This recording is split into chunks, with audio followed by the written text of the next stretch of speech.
Buti pa itong DND secretary natin, merong yag balls, meron na ituturing na bayag.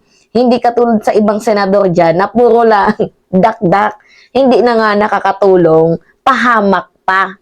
So ngayon guys, idolo ko na talaga itong si DND Secretary Gibo Chodoro. So mapang-asar talaga siya eh. Kita niyo yung billboard na yan. Ito pa. Ayan. So, alam naman ho natin na marami tayong mga kababayan na motorista guys ang bumabaybay sa kahabaan ng EDSA. Hindi lang naman ho motorista, madami pang mga tao ang dumadaan dyan sa EDSA. At alam naman ho natin na ang iba namang motorista or yung ibang taong dumadaan dyan ay aware sa conflict natin dito sa South China Sea or West Philippine Sea. So ngayon, nung binasa ko tong quotation ni Gibo Chodoro, isa lamang ho yung napansin ko, encouragement. Encouragement na ipaglaban natin ang ating sariling soberanya. Soberanya ng bansang Pilipinas. So ito yung sabi dito, if we don't stop, China is going to creep and creep into what is within our sovereign jurisdiction, our sovereign rights, and within our territory. Alam naman guys na once na hinayaan natin itong Chinese na to sa kanilang pinanggagawa, tayo din ang magsasuffer at sa huli. Kapag hindi natin na-exploit itong mga natural resources natin, especially sa oil, tayo din yung malulugi dito. So ngayon guys, 'di ba, nakita nyo naman na halata naman ang pinapatamaan dyan ni Gibo Chodoro ay itong conflict, 'di ba, doon sa West Philippine Sea, tension doon sa mga Chinese. Kasi itong Chinese lang naman ang hindi marunong sumunod. Yung ibang bansa, willing naman sumunod. Yung China, Vietnam, Indonesia, Thailand, willing naman sumunod sa international law. So, balit natapwat, itong mga Chekwa na to, matitigas ang alintarakan, matitigas ang bones, to the point na yung Ayungin Shoal ay kinakanila na nila. So, ngayon guys, nung isa lang sa sa napansin ko nung nakita ko tong billboard na pinost ni Gibo Chodoro, kasi makikita nyo din to sa kanyang mismo Facebook page.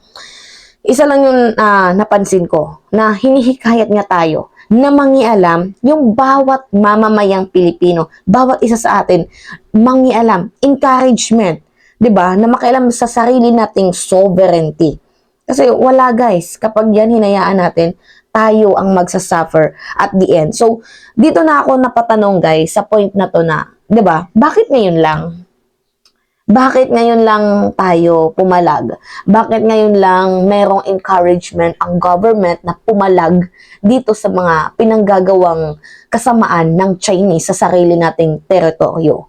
So, 'di ba, bakit ngayon lang kung saan ay medyo nagkaletse-letse na? Bakit noon hindi inagapan, 'di ba? Bakit noon na maraming time wala man lang naging boses dito?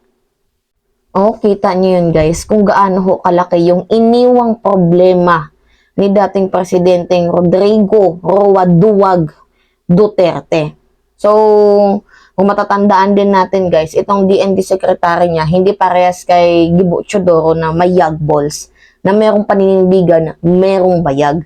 So, well, narinig ko naman dati kasi na itong DND secretary naman ni Digong ay gusto din naman pag-usapan kung papaano ho yung execution natin, kung papaano natin makuha ang West Philippine Sea. Subalit, wala din tayong magagawa kasi yung isang DND ay sumusunod lamang ho sa presidente. Ang isang secretary sa isang executive branch ay sumusunod lamang ho sa presidente. Kahit man sabihin natin na sino ba yung DND secretary ni Digong.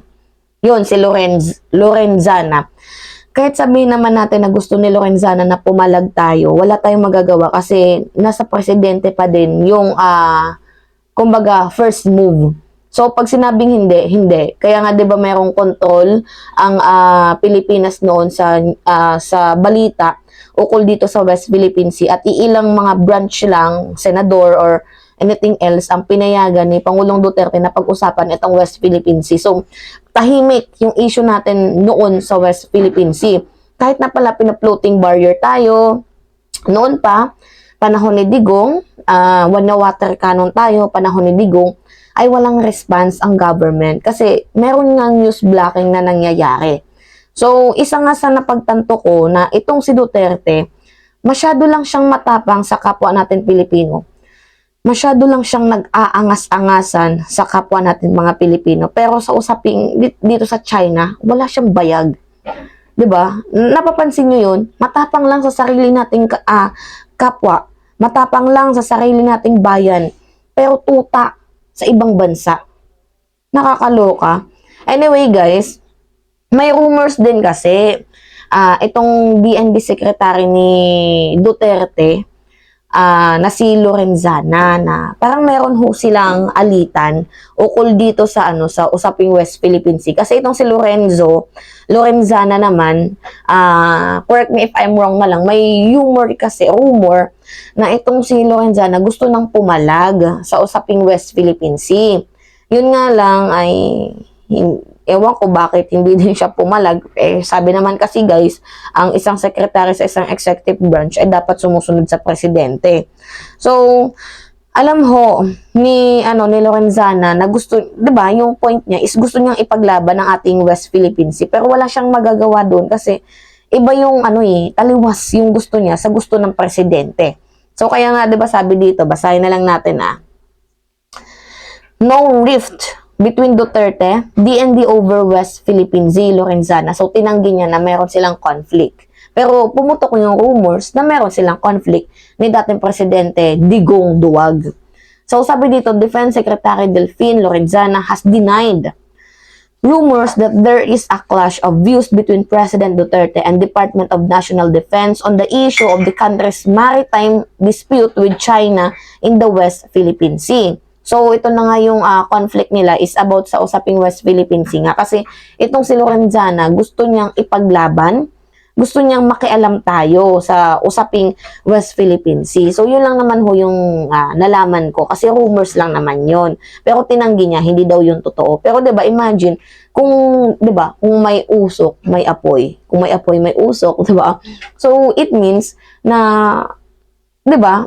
Isa din sa may paninindigan itong si Lorenzana, pero bakit hindi siya nag-resign? 'Di ba? During time ni Digong, kung hindi niya naman gusto yung analysis, yung ni Digong, 'di ba? Ba't di na lang siya nag-resign? Well, kung sa bagay malaki din yung sweldo ng DND, 'di ba? Kota na rin. Pero kung si Gibo 'yun, magre-resign 'yun dahil masama ang loob talaga nun. So, President Duterte orders to us have a very firm and straightforward defend what is rightfully ours without going to war and maintain the peace in the seas. Yun yung nagsabi na hindi kami align ng presidente. Let me clarify that my pronouncements echo stand of our president. O, diba? Lorenzana said in a statement Sunday night. May 2 yan. Noong 2021. So, Lorenzana has recently been very vocal against the continued intrusion of the Chinese vessels in the West Philippine Sea. Many times in his previous statement that he demands Beijing military ship and fishing boats to leave the country water but to no avail. So, meron nga isang interview akong nakita dito kay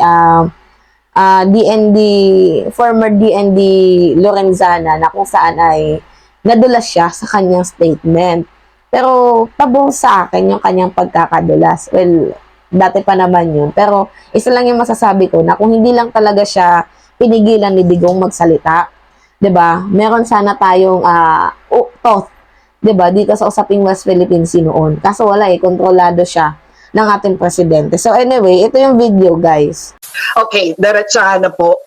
Paano ba itong nangyayari ngayon sa Whitsun Reef or Julian Felipe Reef? Naniniwala ba kayo na pumaparada lang sila doon dahil masama ang lagay ng panahon?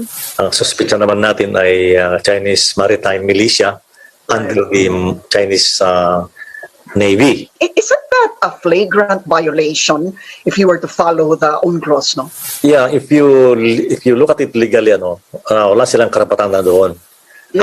Ang problema lang kasi dito, Lochi, ay kiniklaim din nila yung area dahil Right. historically daw territory nila yon. Kiniklaim din natin, kiniklaim din ng Vietnam. In fact, dito sa West Philippine Sea natin, mas maraming istruktura yung Vietnam kaysa China. Dito sa West Philippines Sea, yung China meron lang so, lima o anim. Yung Vietnam, mahigit na 30 ang kanilang istruktura dyan. So, in short, anong punto nyo na parang masyado tayong galit sa China samantalang ang tahimik natin sa Vietnam? Yun ba yun? Correct. Exactly. Pero yung Vietnam kasi, ang difference nila ng China is yung Vietnam, doon lang sila sa halos malapit sa kanila, yung claim nila. Hindi siya kasing agresibo ng China, no? Kasi yung China talagang, kumbaga, pinangangalandakan sa mga mukha natin na wala. Yeah, Hindi namin kinikilala yung arbitral ruling na yan. And ang frustration, sir, ng mga tao kay Pangulong Duterte ay, bakit hindi mo man lang gamitin yan? Bakit hindi mo yan iginigiit? Maling akala yan, Luciano, dahil sinabi naman ng Presidente that before my term ends, I'm going to raise the issue with President Xi Jinping. Which he did last nung kanilang pinakahuling meeting. Andun ako eh. Ni-raise niya yun. Masagot ni President Xi Jinping, but Mr. President, sabi niya, we also claim the area. According to our historical records, it is ours. So this is where we go on to the diplomatic side of things. Let us consider all options para natin mapakinabangan yung area. Like fishing, yung minerals, yung oil. Okay, sir, sabi rin ni Pangulong Duterte nga, because you mentioned oil and other, resources underwater, no? Sabi niya, pero pag yan ang words niya, no? Pero pag yan na ang ginawa nila, na nag-drill na sila dyan, ay, iba na yan. Anong gagawin natin nun? I guess yun yung tanong nga, parang, anong diferensya ng ngayon tayo mag-o-object verbally? Kailan siya mangingialam siya mismo? Hindi naman kailangan si Presidente ang pupronta dyan kasi nandami naman niya alter ego. Ako, si Esperon, si Teddy Locsin. Bakit hindi mismo ang Pangulo? Why don't we internationalize the issue, no? Para yung China ma-pressure. Bakit po hindi natin ginagawa yun? Kasi ngayon, we already have strong international support ng mga malalaking bansa. So what internationalization pa ang kailangan natin? Nandiyan na sila lahat eh. Siguro to the point where China will agree with the arbitral ruling and respect our EEZ. That's the end game at least for most of us, di ba? Yeah, pero yung sabi ko nga kanina, the on-clause in the arbitral ruling did not rule on territories. Kasi sinabi lang niya wala kang yung land-dust line mo, hindi valid.